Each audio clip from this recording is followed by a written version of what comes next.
শুভেচ্ছা আমন্ত্রণ দুপুরের বাংলাদেশে। শুরুতেই শিরোনামগুলো জানাবো।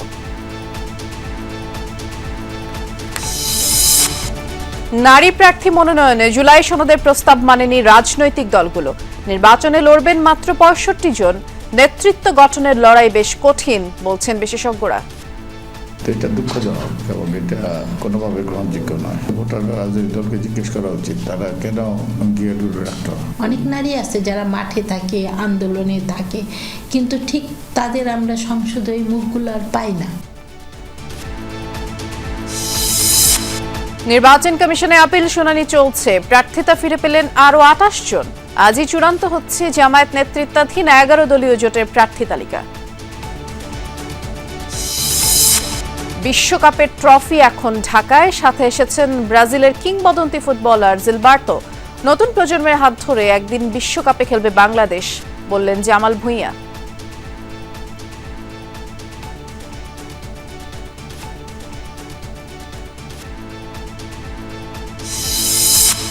শতাধিক গুম খুনের মামলায় বিচার শুরু হলো সাবেক সেনা কর্মকর্তা জিয়াউল আহসানের। ৮ ফেব্রুয়ারি থেকে সাক্ষ্য গ্রহণ।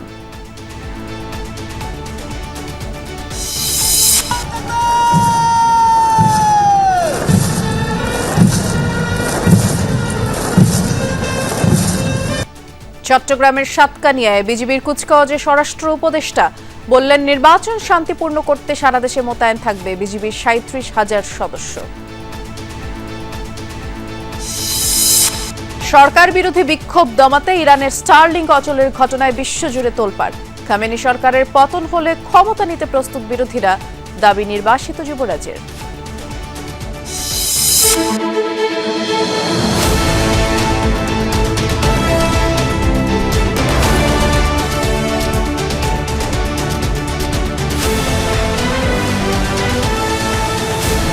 নারী প্রার্থী মনোনয়নের ক্ষেত্রে জুলাই সনদের প্রস্তাব মানেনি বিএনপি, জামায়াত সহ বেশিরভাগ রাজনৈতিক দল। জামায়াতে ইসলামী একটি আসনেও নারী প্রার্থী দেয়নি। বিএনপি ১০ জন দিলেও তা সনদে প্রস্তাবিত ৫% কম। সব মিলিয়ে বৈধ ১,৮৪২ জন প্রার্থীর মধ্যে মাত্র ৬৫ জন নারী। বিশেষজ্ঞরা বলছেন, রাজনৈতিক দলগুলোর ভেতরে নারী নেতৃত্ব মেনে নেওয়ার ক্ষেত্রে অনীহা রয়েছে, আর এজন্যই নারী প্রার্থীর সংখ্যা এত কম। শুরুতেই জুলাই সনদের প্রস্তাব ব্যর্থ হওয়ায় হতাশ ঐকমত্য কমিশনের সদস্য বদিউল আলম মজুমদার। সহকর্মী লাভলি বিথির রিপোর্ট। জুলাই গণ অভ্যুত্থানে সামনে থেকে নেতৃত্ব দিয়েছেন নারীরা। রাজপথে বুলেটের সামনে থেকে সব বাধা ভেঙে ছড়িয়ে দিয়েছিল আন্দোলনের বার্তা। সব ধরনের বৈষম্যের বিরুদ্ধে ছিল তাদের অবস্থান। সেই আকাঙ্ক্ষায় জুলাই সনদ স্বাক্ষরের আগে সংসদে নারী প্রতিনিধিত্ব বাড়াতে আসন ৫০ থেকে ১০০ করার প্রস্তাব ছিল ঐকমত্য কমিশনের। বড় দুই দল সহ বেশিরভাগ দল আসন বৃদ্ধিতে একমত হলেও সরাসরি নির্বাচনে রাজি হয়নি।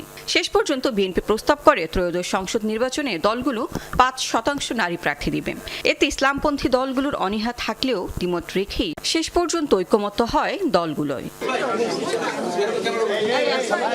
কিন্তু বাস্তবায়নের সময় একটি দলও মানেনি জুলাই সনদ। যাচাই বাছাইয়ে ১,৮৪২ জনের মনোনয়নপত্র বৈধ হয়। এর মধ্যে নারী প্রার্থী মাত্র ৬৫ জন।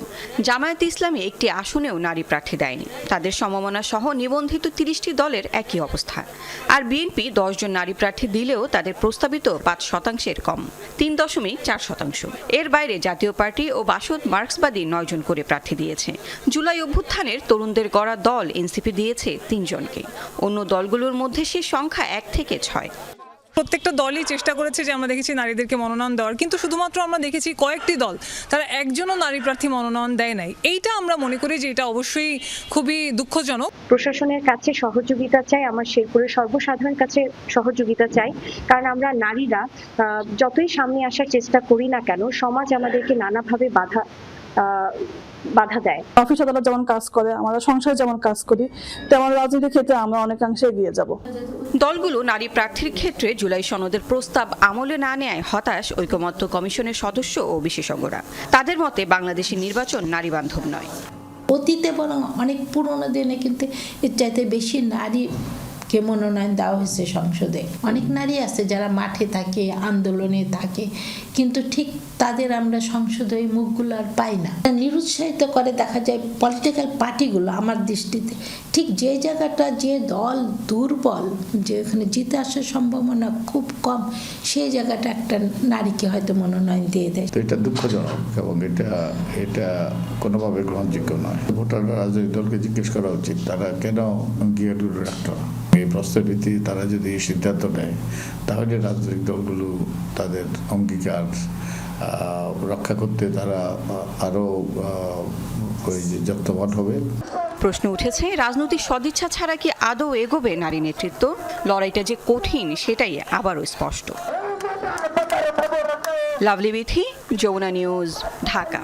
ত্রয়োদশ জাতীয় সংসদ নির্বাচনে আপিল শুনানির পঞ্চম দিন আজ, আর এখন পর্যন্ত 37টি আবেদনের শুনানি হয়েছে। 28 জন প্রার্থিতা ফিরে পেলেন। নামঞ্জুর করা হয়েছে 5 জনের আপিল। 2 জনের আবেদন শুনানি স্থগিত রাখা হয়েছে, আর মধ্যাহ্নভোজের পর শুনানি হবে। তাছাড়া অনুপস্থিত ছিলেন 2 জন আবেদনকারী। সব মিলিয়ে গত 4 দিনে 203 জন তাদের প্রার্থিতা ফিরে পেয়েছেন। আগামী 18 জানুয়ারি পর্যন্ত এই আপিল শুনানি চলবে। আর এবারে নির্বাচনে মনোনয়নপত্র বাতিল ও গ্রহণের সিদ্ধান্তের বিরুদ্ধে নির্বাচন কমিশনে মোট 645টি আপিল আবেদন জমা পড়েছে।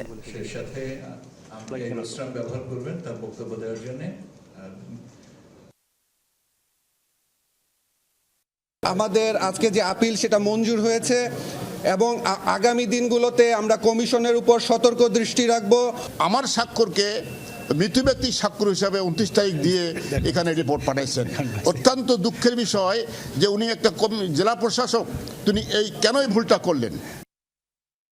নির্বাচন কমিশনে যাচ্ছি, আমাদের সহকর্মী লাভলি বিথি অপেক্ষা করছেন। বিথি, এখন পর্যন্ত আজ কতগুলো আপিল নিষ্পত্তি হলো, একটু বিস্তারিত করে আমাদের জানাবেন। এতদিন পর্যন্ত 4 দিন 70 করে 18 জানুয়ারি 100 জনের আপিল হয়েছে। এখন পর্যন্ত 50 জনের আপিল হয়েছে, তার মধ্যে 40 জন মঞ্জুর হয়েছে, 6 জন নাম হয়েছে, একজন পেন্ডিং আছে, তিনি 4:30টার পরে সেটি সিদ্ধান্ত জানানো হবে। মূলত যে স্বতন্ত্র 45 জনের যে আপিল করা হয়েছে তার মধ্যে বেশিরভাগই কিন্তু স্বতন্ত্র প্রার্থী যারা আছে, এবং স্বতন্ত্র প্রার্থীর ক্ষেত্রে 100% পদ্ধতিতে শর্ত আছে, সেই শর্ত পূরণ না করার জন্য মূলত সেই শর্ত পূরণ না করার জন্য মূলত সেই মনোনয়নপত্র বাতিল করেছিলেন রিটার্নিং কর্মকর্তারা।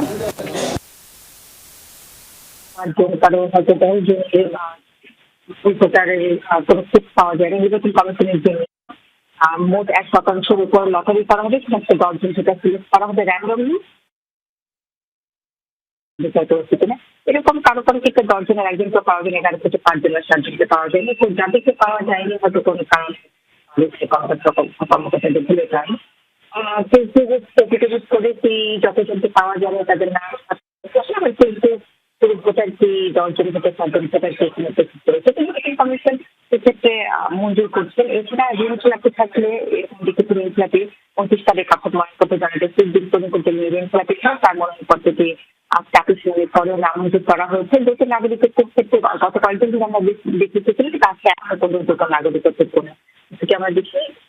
তবে দেশের নাগরিক পত্র থেকে যে জিনিসটা দেখছে যে অনেকে মনোনয়নপত্র দিতে শুনছিলাম, এবং পরবর্তী শুনানি মধ্যাহ্নভোজের পরে হবে সেটি বলবার চেষ্টা করছিল সহকর্মী লাভলি বিথিকে। ধন্যবাদ। আজই চূড়ান্ত হচ্ছে জামায়াত এনসিপি ইসলামী আন্দোলন সহ 11 দলীয় জোটের প্রার্থী তালিকা। বিকেলে ডিপ্লোমা ইঞ্জিনিয়ার্স ইনস্টিটিউটে সংবাদ সম্মেলনে এ বিষয়ে বিস্তারিত জানানোর কথা রয়েছে, যেখানে 11 দলের শীর্ষ নেতারা উপস্থিত থাকার কথা রয়েছে।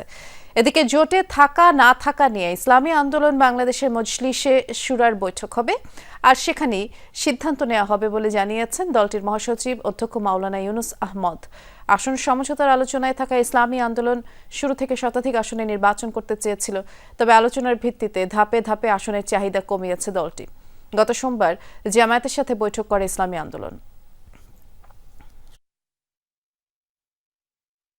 17 জানুয়ারি থেকে সারা দেশে 56 জন দীর্ঘমেয়াদী পর্যবেক্ষক নিয়োগ দিবে ইউরোপীয় ইউনিয়ন। নিয়োজিতরা তাদের নির্ধারিত এলাকায় নির্বাচনী প্রক্রিয়া পর্যবেক্ষণ করবেন এবং মূল দলের কাছে রিপোর্ট দিবেন। মঙ্গলবার বিকেলে প্রধান উপদেষ্টার বিশেষ সহকারী ডক্টর আলী রিয়াজের সাথে ইইউ নির্বাচন পর্যবেক্ষণ মিশনের সদস্যরা সৌজন্য সাক্ষাতের পর এসব কথা জানান। এছাড়া নির্বাচনের আগে ভোট গ্রহণ, ভোট গণনা, ফলাফল প্রক্রিয়া পর্যবেক্ষণে 90 জন স্বল্পমেয়াদী পর্যবেক্ষক মিশনে যোগ দেবেন বলেও জানানো হয়। সাক্ষাৎকালে ইইউ প্রতিনিধিরা মিশনের কাঠামো, কার্যপরিধি সম্পর্কে অবহিত করেন আর নির্বাচনী প্রক্রিয়ার একটি তথ্যভিত্তিক, সামগ্রিক, নিরপেক্ষ মূল্যায়ন উপস্থাপন করবে বলেও আশ্বস্ত করা হয়। নির্বাচনের পর 14 ফেব্রুয়ারি সংবাদ সম্মেলনে ইইউ প্রাথমিক প্রতিবেদন প্রকাশ করবে।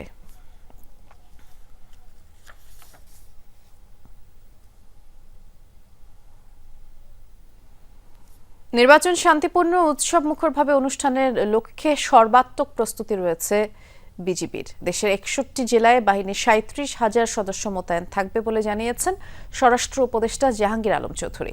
সকালে চট্টগ্রামের সাতকানিয়ায় বিজিবির 104তম রিক্রুট ব্যাচের সমাপনী কুচকাওয়াজ পরিদর্শনে যান উপদেষ্টা। কেউ যেন নির্বাচনী প্রক্রিয়ায় ব্যাঘাত ঘটানোর চেষ্টা না করে সেই হুঁশিয়ারিও দেন। বলেন, এবার বাহিনীর ইতিহাসে এক ব্যাচে সর্বোচ্চ 3023 জন নবীন সৈনিক যোগদান করেছেন, যার মধ্যে 2950 জন পুরুষ, নারী 73 জন। পরে গণমাধ্যমের মুখোমুখি হয়ে তিনি বলেন, দেশের বাইরে থেকেও নির্বাচন বাধাগ্রস্ত করার চেষ্টা চলছে। দেশের অভ্যন্তরে কেউ এমন চেষ্টা করলে তাদের বিরুদ্ধে সরকার কঠোর ব্যবস্থা নেবে। মিয়ানমার ইস্যুতেও তিনি কথা বলেন। এর আগে সমাপনী কুচকাওয়াজের প্যারেড পরিদর্শন করেন উপদেষ্টা ও বিজিবি মহাপরিচালক। বর্ডারটা পুরা দখলে আছে আরাকান আর্মির হাতে। মিয়ানমার আর্মি কিন্তু বর্ডারে নাই। এই জন্য আমাদের একটা তো সমস্যা ডেফিনেটলি হচ্ছে, বাট আমাদের যোগাযোগ হলো মিয়ানমার সরকারের সাথে। তা আমাদের কোনো কিছু হলে আমরা প্রতিবাদ জানাই মিয়ানমার সরকারকে। অন্তর্বর্তী সরকার 12 ফেব্রুয়ারি নির্বাচন আয়োজন ও ফল ঘোষণার পর গণতান্ত্রিকভাবে নির্বাচিত সরকারের কাছে ক্ষমতা হস্তান্তরের অঙ্গীকারে অটল বলে জানিয়েছেন প্রধান উপদেষ্টা ডক্টর মোহাম্মদ ইউনূস। বলেছেন, নির্বাচন ঘিরে ব্যাপক ভুয়া খবর উদ্দেশ্য প্রণোদিতভাবে বিভ্রান্তি ছড়ানো হচ্ছে। রাষ্ট্রীয় অতিথি ভবন যমুনায় প্রধান উপদেষ্টার সাথে সৌজন্য সাক্ষাৎ করেন যুক্তরাষ্ট্রের 2 সাবেক জ্যেষ্ঠ কূটনীতিক আলবার্ট গম্বিস, মরস্ট্যান। এ সময় প্রধান উপদেষ্টা বলেন, নির্বাচনকালে অন্তর্বর্তী সরকার সম্পূর্ণ নিরপেক্ষ থাকবে, সব রাজনৈতিক দলের জন্য সমান সুযোগ, নিরপেক্ষ প্রশাসন নিশ্চিত করবে। ঘণ্টাব্যাপী এই বৈঠকে প্রধান উপদেষ্টা ও সফররত কূটনীতিকরা আসন্ন নির্বাচন, জুলাই বিপ্লব, তার পরবর্তী পরিস্থিতি, তরুণ প্রতিবাদকারীদের উত্থান, জুলাই সনদ এবং গণভোট নিয়ে আলোচনা করেন। এ সময় নির্বাচনকে লক্ষ্য করে ভুয়া খবর, বিভ্রান্তি, রোহিঙ্গা সংকট নিয়েও তারা আলোচনা করেন। আর সফররত 2 কূটনীতিক গত 1.5 বছরে দেশ পরিচালনায় প্রধান উপদেষ্টার গুরুত্বপূর্ণ ভূমিকার প্রশংসা করেন। শতাধিক গুম খুনের মামলায় সাবেক সেনা কর্মকর্তা জিয়াউল হাসানের বিরুদ্ধে অভিযোগ গঠন করে বিচার শুরুর আদেশ দিয়েছেন আন্তর্জাতিক অপরাধ ট্রাইব্যুনাল এবং সাক্ষ্য গ্রহণ শুরু হবে 8 ফেব্রুয়ারি। এর আগে গত বৃহস্পতিবার জিয়াউল হাসানের পক্ষে অব্যাহতির আবেদনের শুনানি করেন আইনজীবী মনসুরুল হক চৌধুরী, জিয়াউল হাসানের বোন আইনজীবী নাজনীন নাহার। তারা জিয়াউল হাসানকে এসব অপরাধ থেকে নির্দোষ দাবি করেন এবং তার বিরুদ্ধে গাজীপুর, বরগুনা, সুন্দরবন এলাকায় গুম করে শতাধিক ব্যক্তিকে হত্যার অভিযোগ আনা হয়েছে। এছাড়া অভিযোগ বিচার বহির্ভূত হত্যাকাণ্ডের মাস্টারমাইন্ড হিসেবেও উল্লেখ করা হয়েছে। এছাড়া আজ র্যাবের TFI সেলে গুম করে নির্যাতনের মামলার আসামি সেনা কর্মকর্তা জাহাঙ্গীর আলমের জামিন নামঞ্জুর করেছেন ট্রাইব্যুনাল। সেনা কর্মকর্তাদের আইনজীবীদের র্যাবের TSI সেল পরিদর্শনের অনুমতি দিয়েছেন ট্রাইব্যুনাল 1। গুমপূর্বক গুলি করে হত্যার পরে নারী বুড়ি কেটে ফেলে দিয়ে সাথে ইটের ব্লক এবং সিমেন্ট বেঁধে দিয়ে সাগরে ডুবিয়ে দেওয়া, এই পুরো অপারেশনটার নাম ছিল গেস্টাপো অপারেশন। এরকম শত শত অপারেশন এই আসামি করেছেন, যার মধ্যে 104 জনের ব্যাপারে সোফার এই মামলাতে অভিযোগ দায়ের করা হয়েছে। বাকি অভিযোগগুলো এখনো তদন্তাধীন আছে, খুব সহসাই এই রিপোর্টগুলো দাখিল হবে। রাজধানীর রায়ের বাজারে অভিযান চালিয়ে ধারালো অস্ত্রসহ কিশোর গ্যাংয়ের 9 সদস্যকে আটক করেছে সেনাবাহিনী। সংবাদ মাধ্যমে পাঠানো বিজ্ঞপ্তিতে এই তথ্য জানায় সেনাবাহিনী। বলা হয়, মঙ্গলবার রায়ের বাজার এলাকায় কিশোর গ্যাং সন্ত্রাসের বিরুদ্ধে স্থানীয় ব্যবসায়ী ও বাসিন্দারা একটি প্রতিবাদ সমাবেশ করেন। এ সময় তালিকাভুক্ত একটি কিশোর গ্যাংয়ের সদস্যরা ওই সমাবেশে ধারালো অস্ত্র প্রদর্শন করে হামলার চেষ্টা চালায়। পরে সেনাবাহিনীর হটলাইন নাম্বারে পাওয়া একটি কলের ভিত্তিতে বসিলা আর্মি ক্যাম্প থেকে 4টি দল ঘটনাস্থলে পৌঁছায়। দিবাগত রাত 12:30 থেকে ভোর 3টা পর্যন্ত পরিচালিত অভিযানে 9 জন দুষ্কৃতিকারীকে আটক করে সেনাবাহিনী।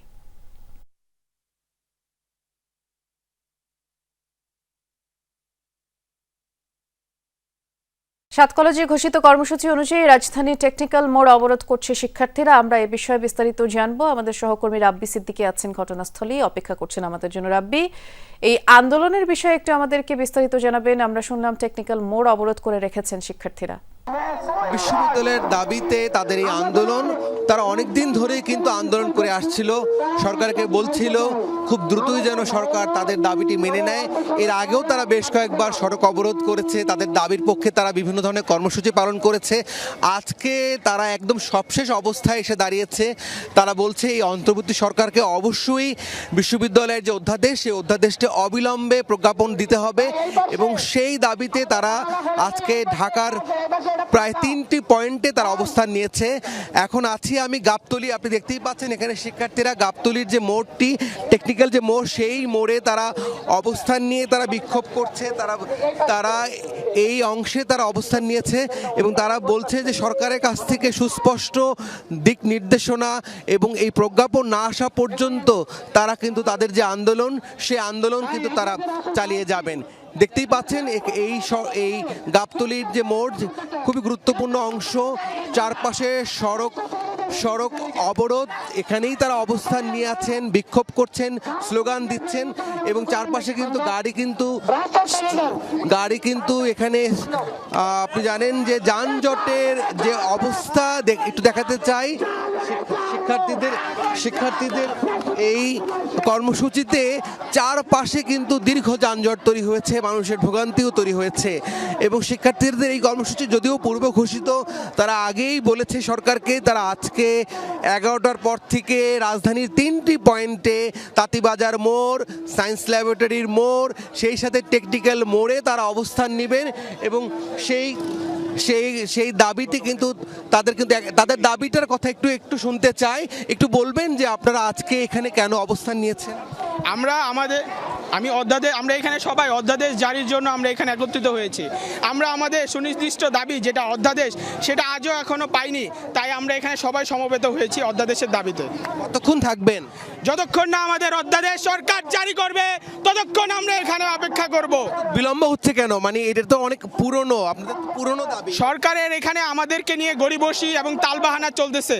সরকারের অভ্যন্তরীণ মানুষজন আমাদেরকে এই পরিচয় বিশ্ববিদ্যালয় চাচ্ছে না, তারা আমাদের বিশ্ববিদ্যালয় কি চাচ্ছে না? আপনাদের তো সবকিছুই হয়ে গেল, এখন অধ্যাদেশটা হচ্ছে না কেন? আমাদের যারা শিক্ষক রয়েছে তারা আমাদের বিরুদ্ধে অনেকে অবস্থান করছে। আমরা সেই 25 সালের জুলাই মাসে আমরা ভর্তি পরীক্ষা দিয়েছি। ভর্তি পরীক্ষার পর থেকে আমাদের ক্লাসের একটা ডেট দেওয়া হয়েছিল, সেই ডেট অনুযায়ী আমাদের ক্লাস হয়নি। এভাবে 2-3 বার ডেট দেওয়ার পরও আমরা অপেক্ষা করেছি এবং মন্ত্রণালয়ের সাথে অনেকে মিটিং করেছে, আশ্বাস দিয়েছে যে অধ্যাদেশ দিবে, কিন্তু সেই অধ্যাদেশ আলটিমেটলি আমরা পাইনি। যার কারণে আমাদের এই রাস্তা নেমে আসা এবং সর্বশেষ আমাদের এটাই একমাত্র চাওয়া যে আমরা অধ্যাদেশ ছাড়া আমরা ঘরে ফিরে যাব না। শুনছিলেন বৃষ্টি, তারা অধ্যাদেশ ছাড়া তাদের যে কর্মসূচি, সেই কর্মসূচি থেকে তারা সরবেন না, সেই দাবিতে তারা অনড় আছেন। শুধু একটাই দাবি, প্রজ্ঞাপন দিতে হবে, বিশ্ববিদ্যালয়ের প্রজ্ঞাপন চাচ্ছেন।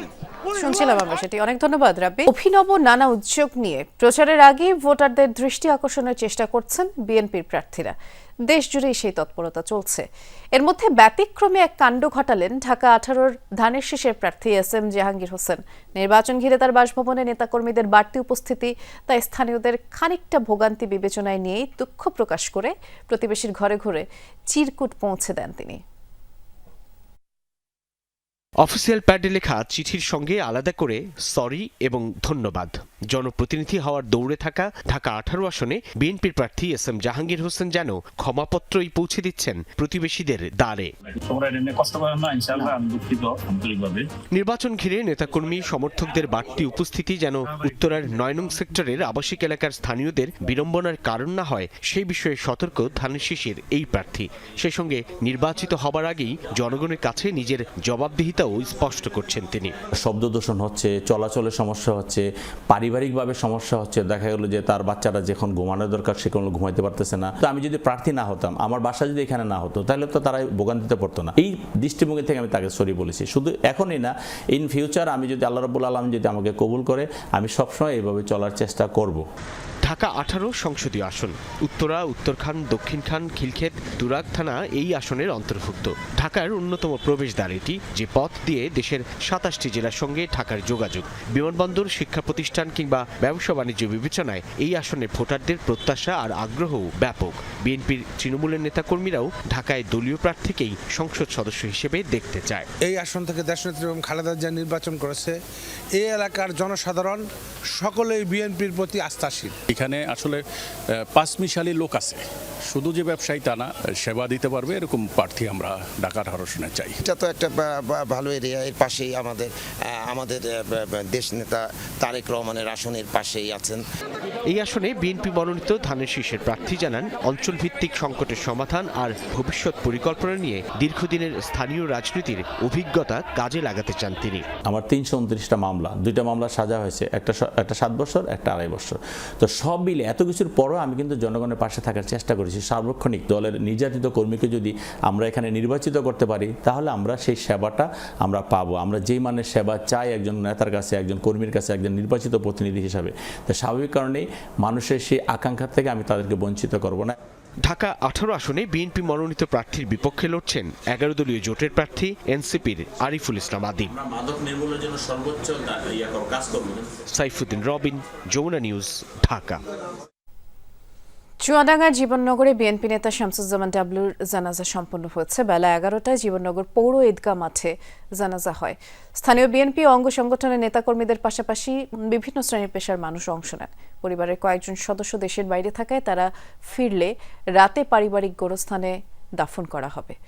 মৃত্যুর ঘটনায় মামলার প্রস্তুতি নিচ্ছেন স্বজনরা। সোমবার রাত 11টা নাগাদ ডাবলুকে নিজ ফার্মেসি থেকে আটক করে যৌথ বাহিনী। স্বজন ও নেতাকর্মীদের অভিযোগ, হেফাজতে থাকাকালে নির্যাতনের কারণেই ডাবলু মারা গেছেন। এর প্রতিবাদে গভীর রাত থেকে মঙ্গলবার দুপুর পর্যন্ত বিক্ষোভ চলে।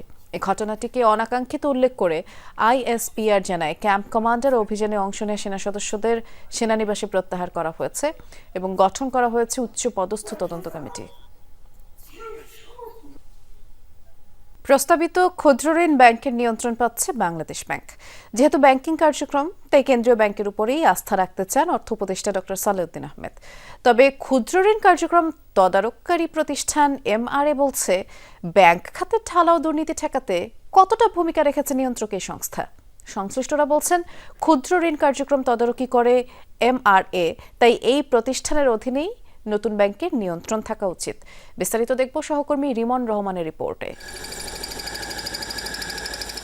ক্ষুদ্র ক্ষুদ্র এসব নানা উদ্যোগ বাস্তবায়নে প্রয়োজন অর্থ, কিন্তু প্রান্তিক পর্যায়ের উৎপাদন বাড়াতে কাটছে না অর্থের খরা। ঋণ পেতে পাড়ি দিতে হয় এক রাজ্যের ঝক্কি ঝামেলা। অর্থের সংকট কাটাতে আলোচনায় এখন ক্ষুদ্র ঋণ ব্যাংক। নতুন এই ব্যাংক গঠনে অধ্যাদেশ জারি করেছে সরকার। নানা দিক পর্যালোচনায় কাজ করছে উচ্চ পর্যায়ের কমিটি। আলোচনার বিষয়, কার অধীনে যাচ্ছে মাইক্রোফাইন্যান্স ব্যাংক, বাংলাদেশ ব্যাংক নাকি মাইক্রোক্রেডিট রেগুলেটরি অথরিটি বা এমআরএ। অন্দরমহলে তৈরি হয়েছে বিতর্ক। তবে স্পষ্ট করলেন অর্থ উপদেষ্টা, বাংলাদেশ ব্যাংকের হাতেই দিতে চান নতুন এই ব্যাংকের নিয়ন্ত্রণ। ব্যাংক মানে কি, মেইন স্ট্রিম একটা জিনিস কাজ করবে। যদিও ক্ষুদ্র ঋণ, কিন্তু আপনি ফর্মাল, তখন আর ইনফর্মাল মার্কেট থাকবে না, তো ফর্মাল মার্কেট। আর ফর্মাল মানি মার্কেটের দায়িত্ব কার? বাংলাদেশ ব্যাংকে, তাই না? অতএব লজিক্যালি আমি মনে হয় যে বাংলাদেশ ব্যাংক যদি নিয়ন্ত্রণকারী কর্তৃপক্ষ হয়, এটা বেটার হয় আর কি। জানান, অর্থায়ন নিশ্চিত করতেই নতুন এই উদ্যোগ। তবে ব্যাংকের মালিকানায় থাকবে প্রান্তিক মানুষ। ব্যাংক করবে, কিন্তু সেটা হবে আপনার একদম প্রুডেন্সিয়াল নর্ম রেগুলেশনগুলো পালন করবে, লাইসেন্স নেবে এবং খুব ব্যাপকভাবে অনেকগুলো ব্রাঞ্চ খুলবে। সেটা না হয়তো লিমিটেড জায়গায়, ওই ব্যাপকভাবে 500 কোটি 1000 কোটি টাকা ক্যাপিটাল নিয়ে পেইড আপ ক্যাপিটাল শুরু করবে, এরকম না। নিয়ন্ত্রক সংস্থা এমআরএ মনে করে, ব্যাংকগুলোর দুর্নীতি বন্ধে অতীতে নিয়ন্ত্রক সংস্থাগুলোর ভূমিকা কি ছিল, ভিন্ন কাজের জন্য সৃষ্টি হলে এমআরএর নিয়ন্ত্রণে রাখা উচিত এই ব্যাংক। বাংলাদেশ ব্যাংকের যে অপারেশন, সেখানে গত 5-7-10 বছরের যে অভিজ্ঞতা, সেই অভিজ্ঞতাতে সেখানে যে একেবারে এমন ক্যাপাসিটি আছে, হ্যাঁ, নিশ্চিত ক্যাপাসিটি তা তো না, সেটা নিয়ে তো আমরা সবসময় ডিবেট করতে পারি। তফসিলি ব্যাংকের মতো ব্যাংক হয়, তাহলে অবশ্যই বাংলাদেশ ব্যাংকে করা উচিত, কিন্তু সেটার প্রয়োজন আছে কিনা, তাহলে এটার নাম আমরা মাইক্রো ক্রেডিট ব্যাংক কেন দিব? আর যদি মাইক্রো ক্রেডিট ব্যাংকই হয়, যেটা কিনা আপনার একদম মাইক্রো ক্রেডিট দিবে এবং এটার সাপেক্ষে সব কিছু হবে, খালি সঞ্চয়ের দিক থেকে একটু ভিন্ন মাত্রা, সেটা যদি হয় তাহলে অবশ্যই এটা এমআরএ করতে পারে। অনেকেই মনে করেন, সক্ষমতা বৃদ্ধি করে এমআরএর অধীনেই রাখা উচিত ব্যাংকের নিয়ন্ত্রণ। এটা মাইক্রো ক্রেডিট রেগুলেটরি অথরিটির আওতায় থাকা উচিত। যদিও ব্যাংক এটা দরকার হলে আলাদা অর্ডিন্যান্স করে এমআরএর অর্ডিন্যান্সটাকে অ্যামেন্ডমেন্ট করে করতে হবে যে ক্ষুদ্র ঋণ ব্যাংকগুলো যেন এদের আন্ডারে থাকে। আর্গুমেন্টটা খুব সহজ। একটা হলো যে microfinance institution already micro credit regulatory authority, they are the most specialised regulatory authority. So এরা বাংলাদেশ ব্যাংকের কিন্তু সেই অভিজ্ঞতাটা তুলনামূলকভাবে তাদের কম আছে। প্রস্তাবিত ব্যাংকের খসড়া চূড়ান্ত করতে 10 সদস্যের কমিটি গঠন করেছে সরকার। রিমন রহমান, যমুনা নিউজ, ঢাকা। ইরানের সরকারি প্রতিষ্ঠানের দখল নিতে বিক্ষোভকারীদের আহ্বান জানিয়েছেন মার্কিন প্রেসিডেন্ট ডোনাল্ড ট্রাম্প। বিক্ষোভকারীদের উপর সরকারি বাহিনীর ধরপাকড় বন্ধ না হওয়া পর্যন্ত ইরানি কর্মকর্তাদের সাথে সব আলোচনা বাতিলেরও ঘোষণা দেন তিনি। ট্রুথ সোশ্যালে দেওয়া পোস্টটিতে তিনি বিক্ষোভকারীদের আন্দোলন চালিয়ে যাওয়ার আহ্বান জানিয়ে বলেন, যে কোনো মুহূর্তে সাহায্য আসছে। এদিকে বিক্ষোভ দমনে দেশ জুড়ে ধরপাকড় হামলা অব্যাহত রেখেছে ইরানের নিরাপত্তা বাহিনী। বিক্ষোভ স্থিমিত হয়ে আসার খবর জানিয়েছে বিভিন্ন গণমাধ্যম। এদিকে চলমান সংঘাতে প্রায় 2000 মানুষ নিহত হয়েছে বলে নিশ্চিত করেছে তেহরান। প্রথম দেশ হিসেবে স্টারলিংক অচল করে দিয়ে রীতিমতো পুরো বিশ্বকে তাক লাগিয়ে দিয়েছে ইরান। স্যাটেলাইট ভিত্তিক ইন্টারনেট এই ব্যবস্থাটি বিক্ষোভকারীদের জন্য পুরোপুরি উন্মুক্ত করে দিয়েও ব্যর্থ শীর্ষ ধনকুবের এলন মাস্ক। বিভিন্ন গণমাধ্যমে উঠে আসা তথ্যে বলা হচ্ছে, দেশ জুড়ে হাজার হাজার স্টারলিংক কিট চালু থাকলেও প্রায় 80%-ই সংযোগ ব্যাঘাত ঘটাতে সক্ষম হয় ইরানের প্রযুক্তিবিদরা। সরকার বিরোধী বিক্ষোভ চরমে পৌঁছালে 8 জানুয়ারি দেশজুড়ে ইন্টারনেট পরিষেবা বন্ধ করে দেয় ইরান প্রশাসন। ব্যাহত হয় টেলিযোগাযোগ সেবাও। বহির্বিশ্বের সাথে একরকম বিচ্ছিন্ন হয়ে পড়ে মধ্যপ্রাচ্যের দেশটি। এমন সময় ইরানে বিনামূল্যে নিজের স্টারলিংক পরিষেবা দেওয়ার ঘোষণা দেন মার্কিন ধনকুবের ইলন মাস্ক। দেশের একাধিক স্থানে চালু হয় স্টারলিংক। বাহিরের দুনিয়ার সাথে সীমিত পরিসরে সংযোগ স্থাপনে সক্ষম হন মানবাধিকার কর্মীরা। তবে বাধাহীন এই ইন্টারনেট ব্যবস্থাকেও যেন হার মানিয়েছে ইরানের প্রযুক্তি। বেশ কিছু গণমাধ্যম বলছে, ব্যবহারের শুরুর দিকে স্টারলিংকের আপলিংক ও ডাউনলিংক ট্রাফিকের প্রায় 30% ব্যাহত করে তেহরান। তবে কয়েক ঘন্টার মধ্যেই পরিষেবাটির 80%-এরও বেশি ট্রাফিক বাধাগ্রস্ত করতে সক্ষম হয় কর্তৃপক্ষ। প্রাথমিকভাবে স্টারলিংক জ্যামিংয়ের পেছনে কোন প্রযুক্তির ব্যবহার করা হয় তা নিশ্চিত করতে পারেনি কেউ। তবে বিশ্লেষকদের ধারণা, মিলিটারি গ্রেড সরঞ্জাম ছাড়া স্যাটেলাইট কানেকশন ব্যাহত করা সম্ভব নয়। ধারণা করা হচ্ছে, এ ধরনের প্রযুক্তিগত সহায়তা রাশিয়ার কাছ থেকে পেয়ে থাকতে পারে ইরান। আমরা দেখেছি এবং শনাক্ত করেছি যে ইরানে স্যাটেলাইট সংযোগ জ্যাম করা হচ্ছে, যা আগে ছিল না। রাশিয়া ইউক্রেন যুদ্ধের সময় যা দেখেছি তার সাথে অনেকটা মিলে যায়। এটাই ইঙ্গিত দেয় যে রাশিয়া যা তৈরি করেছে এখন ইরানে তা মোতায়েন করা হয়েছে। তাদের মধ্যে প্রযুক্তি ভাগাভাগি হয়ে থাকতে পারে। ইরানে স্টারলিংক ব্যবহারের অনুমোদন কখনোই দেয়নি খামেনি প্রশাসন, ফলে দেশটিতে এটি অবৈধ বিবেচিত। কিন্তু পরিসংখ্যান বলছে, আগের যে কোনো সময়ের তুলনায় বর্তমানে ইরানে স্টারলিংক রিসিভারের সংখ্যা অনেক বেশি। ধারণা করা হয় এই সংখ্যা আনুমানিক 40 থেকে 50 হাজারের মতো। অনিক রহমান, যমুনা নিউজ। খামেনি সরকারের পতন হলে ইরানের ক্ষমতা নিতে প্রস্তুত বিরোধী শক্তিগুলো।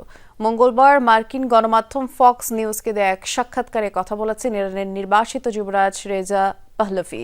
তার অভিযোগ, দীর্ঘ 47 বছর ধরে ইরানের জনগণের উপর নিপীড়ন চালিয়েছে খামেনি সরকার। তাই দেশটির জনগণের প্রতিবাদে রাস্তায় নেমেছে। এই আন্দোলনে সমর্থন দিতে মার্কিন আইন প্রণেতাদের আহ্বান জানান তিনি। পাশাপাশি বলেন, বিরোধী পক্ষের অনেকের সাথেই তার নিয়মিত যোগাযোগ হচ্ছে। এই আন্দোলন সফল না হওয়া পর্যন্ত তাদের পরিচয় প্রকাশ করবেন না তিনি। এর আগে রেজা পাহলভির সাথে বৈঠক করেন হোয়াইট হাউসের প্রতিনিধি স্টিভ উইটকফ।